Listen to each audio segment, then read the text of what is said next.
What's up, man? Made it back. Another 24 hours down. It's incredible. I'm proud of you for that. And I know you don't want to be here. I get it. That state of mind. It's tough. I understand that. But don't quit. Because if you quit, you're going to wind up right back where you started. Remember when you started, how bad and how desperate you were to be right where you are right now? Yeah, I remember that. You gotta keep that same attitude, man.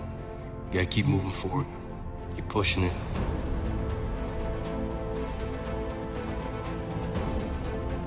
Don't allow fear of failure and the allure, the attractiveness of playing it safe in life to draw you in. You can't get out of life alive. You got to die to leave here. When you're asleep, ladies and gentlemen, you need your dreams. I'm here to tell you that when you're wide awake, you also need your dreams. You must have your goals. You'll never make it as a wandering generality. You must become a meaningful specific. If you're going to work tomorrow because that's what you did yesterday, you're not going to be as good tomorrow as you were yesterday because now you're 2 days older and no closer to the goal which you do not have. I'm telling you to keep going when you face opposition. I'm telling you to keep going when you face adversity.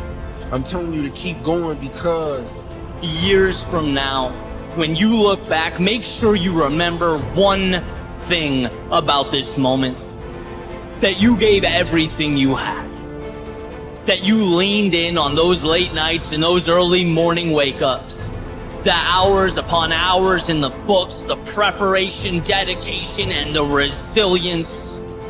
That you knew who you were and let it manifest and lead you into the future. Hello, you can't get out of life alive. So there's no safe position. You can die in the bleachers or you can die on the field. You might as well come out on the field and have a good time, right? No problem is permanent. Or you start thinking the problem's pervasive because I haven't handled my finances, my whole world's over. Or because my relationship's bad, my whole world's over. Or all this is happening because there's something wrong with me. Your life is bigger than that. People need a new perspective, and you can't do it by just sitting and thinking. You gotta move your body, you gotta change your energy and your focus, because low level of energy, I don't give a damn how smart you are, you're not gonna use all your ability. But if I get you into a higher state of being, mentally, emotionally, physically, then all of a sudden you start remembering who you are and you start coming up with answers that you never even thought were possible. Doesn't it really astonish you that you are this fantastically complex thing? And that you're doing all of this and you never had any education in how to do it? Never learned, but you're this miracle? It's one of the great wonders of life. You aren't here to simply survive or navigate foreign territory.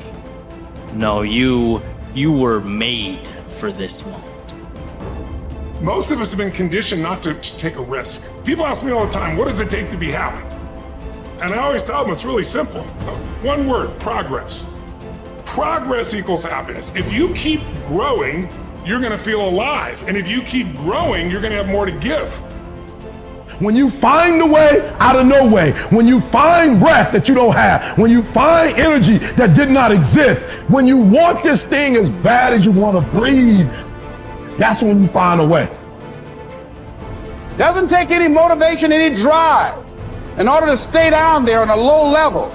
But it calls on everything in you, ladies and gentlemen. You have to harness your will to say, I'm going to challenge myself. Sometimes I have to pull myself out of bed and say, come on, Les.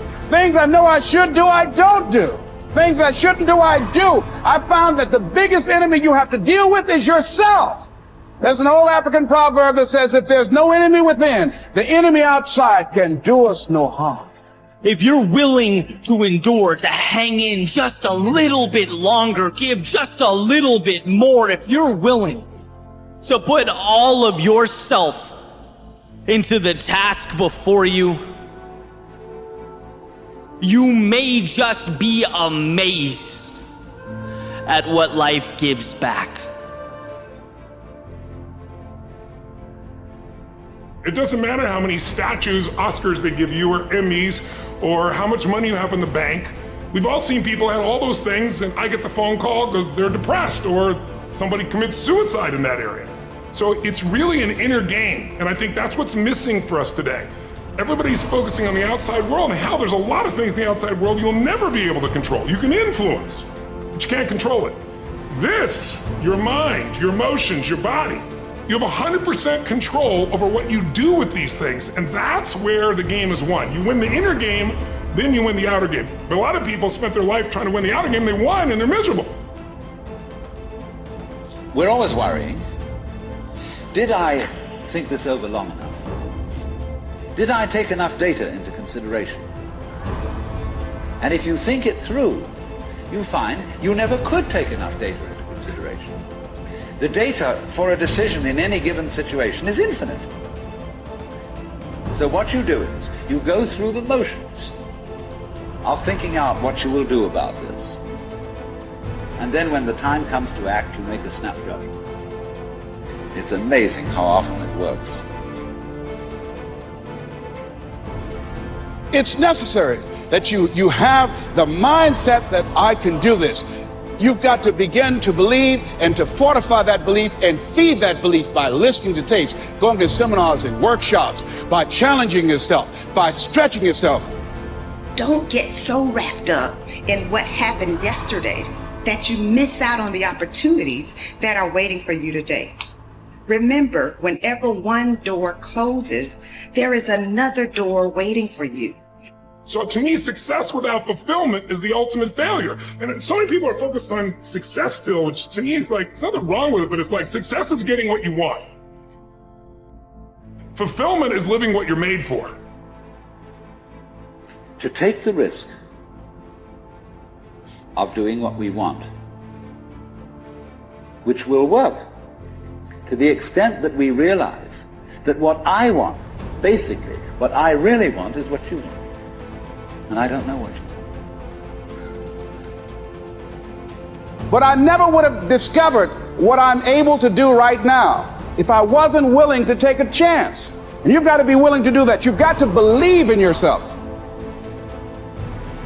All right, I want to change the world. I want to make the world a better place. I want to fulfill the promise. I want to make a difference. I want to be different from my own life. I want to be successful. How do you do it? One day, one choice, 1 minute, 1 hour, 1 second, one decision at a time. If you want to become a risk taker, you want to raise the bar on yourself. Most people won't do that.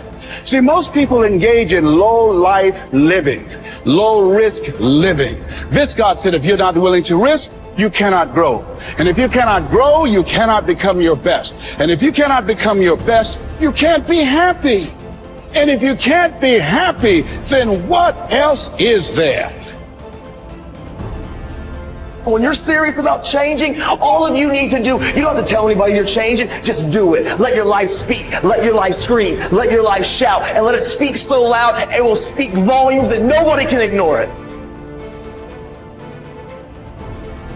Don't be offended if nobody else believes in you. You believe in you. You start making good choices. You start making good decisions. If you can't fly, run. If you can't run, walk.